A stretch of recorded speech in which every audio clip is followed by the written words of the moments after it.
everyone. Welcome back to Classic Comics. This is my review of Captain America Brave New World. I'll just start out and say that there will be spoilers in this review.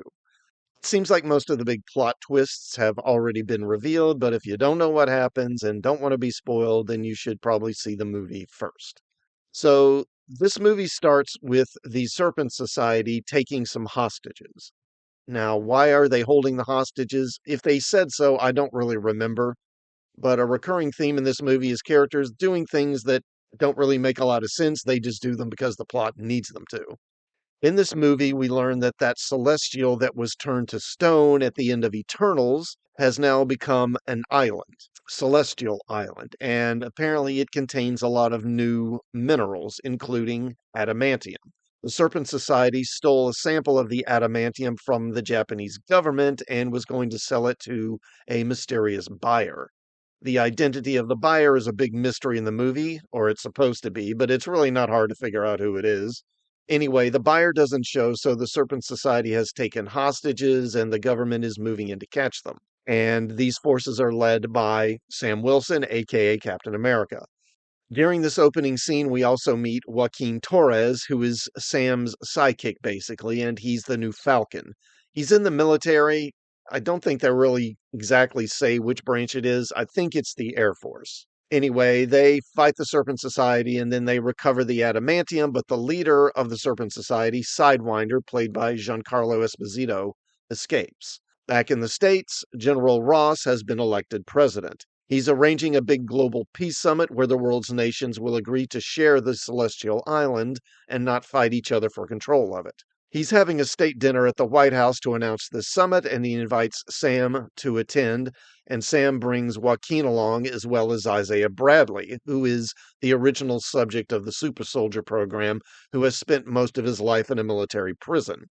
He doesn't like the government very much, understandably, and he's reluctant to go, but in the end he agrees to attend. At the White House, Ross asks Sam to reform the Avengers, and Sam is reluctant because he doesn't trust President Ross. Then Isaiah goes berserk and tries to kill Ross. Afterwards, he doesn't remember what happened, and it's pretty obvious to the audience that he's been mind controlled. Isaiah is arrested and imprisoned again, and Sam wants to investigate the incident to prove that Isaiah is innocent.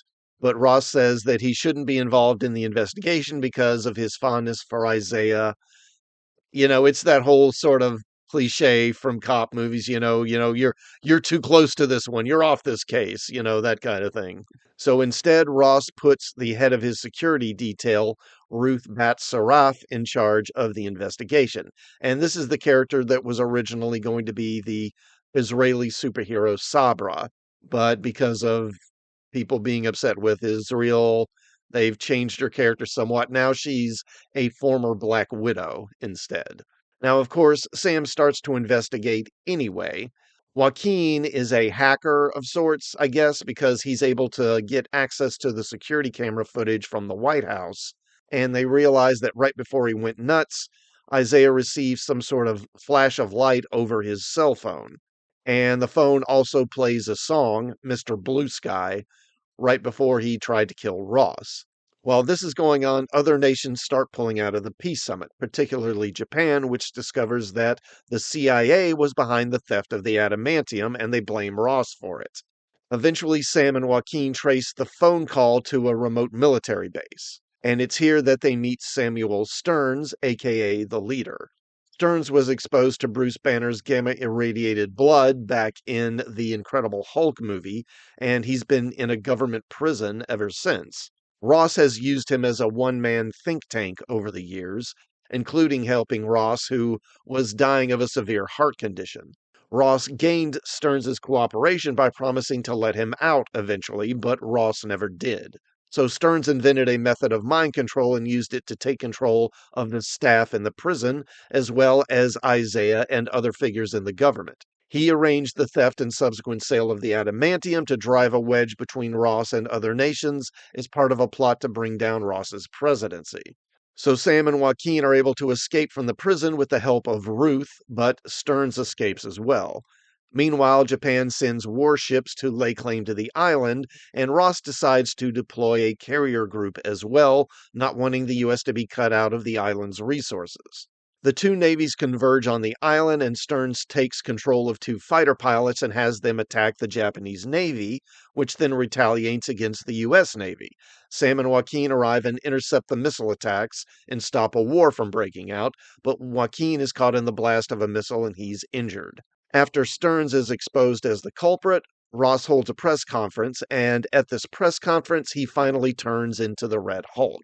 It turns out that the medication that Stearns created to treat Ross's heart condition is causing the transformation. He goes berserk and tears the White House apart and then has a fight with Sam, but eventually he calms down and changes back into Ross.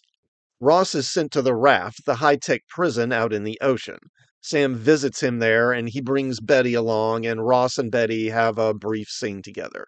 Then Sam visits Isaiah, who is freed from prison, and then finally visits Joaquin, who is in a hospital recovering, and the movie ends there. There's no mid-credits scene, but there is a scene after the credits. Stearns, who has been captured, is also imprisoned on the Raft. Sam visits him, and Stearns gives a vague warning about future events, asking Sam how he will protect the world from them, whoever them is.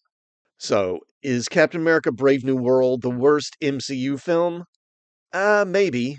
I'd still probably give that nod to the Marvels, and I think the Eternals may still be worse, but yeah, this movie is a total mess. It actually kind of reminds me of Rise of Skywalker.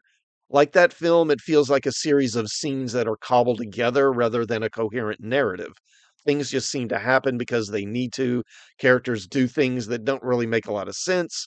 Scenes begin and end rather abruptly. Characters pop up right when they need to keep the plot moving.